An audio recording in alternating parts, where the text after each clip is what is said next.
मैं डॉक्टर रूपा सिंह, प्रवक्ता गृह विज्ञान, राजकीय बालिका इंटर कॉलेज होशियारपुर में कार्यरत हूँ। आज मैं कक्षा 12 की छात्राओं को भोजन एवं खाद्य समूह की मौलिक धारणा का अध्ययन कराने जा रही हूँ।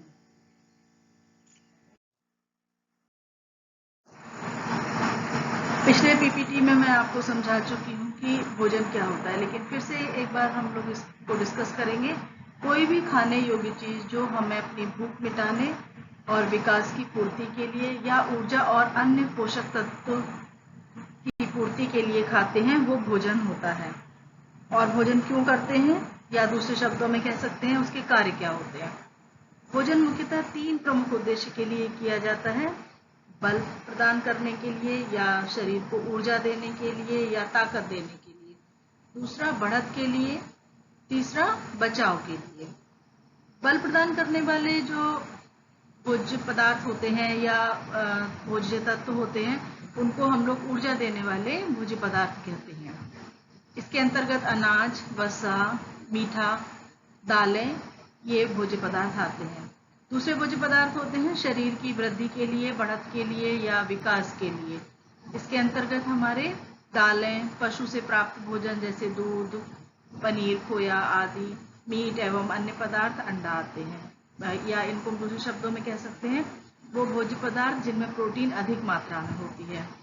सुरक्षात्मक या रक्षा प्रदान करने वाले भोज्य पदार्थ कौन से होते हैं? ये भोज्य पदार्थ हमें बीमारियों से बचाते हैं, हमारी शरीर की रोग प्रतिरोधक क्षमता में वृद्धि करते हैं। इसके अंतर्गत हरी पत्तेदार सब्जियां, अन्य सब्जियां, फल, केला, सेब, अमरूद, पपीता और प्रोटीन युक्त भोज्य भी आते हैं।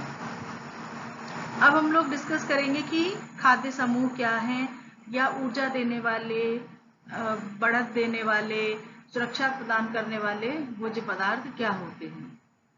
पहला है ऊर्जा देने वाले भोज्य पदार्थ या ऊर्जा प्रदान करने वाले पोषक तत्व। जो भी हम रोज की क्रिया करते हैं या कार्य करते हैं, उनको ताकत देने के लिए या उनको करने के लिए जो हमें ऊर्जा चाहिए होती है, वो इस भोज्य समूह के अंतर्गत आते हैं। वो भोज्य पदार्थ इस समूह के अंतर्गत आते हैं।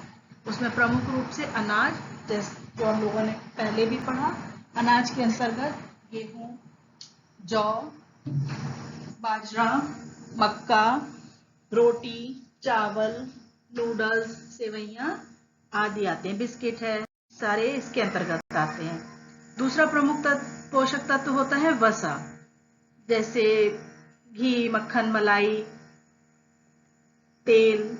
ये भोज्य पदार्थ इस ग्रुप के अंतर्गत आते हैं। इसमें वसा जो है 2 प्रकार की होती है, एक दिखने वाली वसा और दूसरी न दिखने वाली वसा। दिखने वाली वसा जैसे आपका घी के रूप में, मक्खन के रूप में, तेल के रूप में, क्रीम के रूप में, मलाई के रूप में। दूसरे प्रकार की न दिखने वाली वसा वह वसा होती है जो किसी खाद्य पदार्थ के अंदर होती है, और जब उस खाद्य पदार्थ को हम खाते हैं तो पाचन के पश्चात जो वसा प्राप्त होती है उसको हम लोग न दिखने वाली वसा कहते हैं। जैसे आप नारियल, मूंगफली, अखरोट, तिल, बादाम, काजू, ये सारे इस ग्रुप के अंतर्गत आते हैं।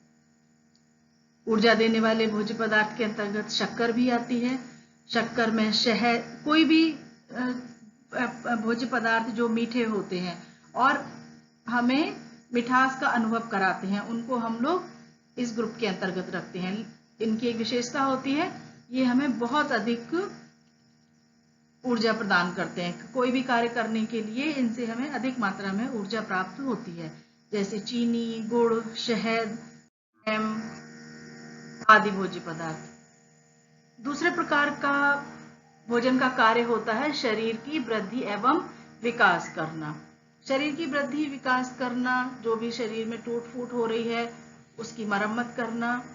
इस खाद्य समूह या इस भोज्य समूह के अंतर्गत जो भोज्य पदार्थ आते हैं, उनको हम लोग 2 प्रकार से, दालें और पशु से प्राप्त भोजन के अंतर्गत रखते हैं। पशु से प्राप्त भोजन का कौन कौन से होते हैं? जैसे दूध और दूध से बने पदार्थ, ये शाकाहारी लोगों के लिए। मांसाहारी लोगों के लिए मांसाहारी भोजन, मीट, मांस, मछली, अंडा। दालें हमारी सबको पता है 2 प्रकार की होती हैं, छिलके वाली, बिना छिलके वाली, साबुत। छिलके वाली दालें जैसे साबुत मूंग है, राजमा, चना। बिना छिलके वाली जैसे आपका चने की दाल है, अरहर की दाल है, धुली मूंग की दाल है, धुली उड़द की दाल है, लाल मसूर है।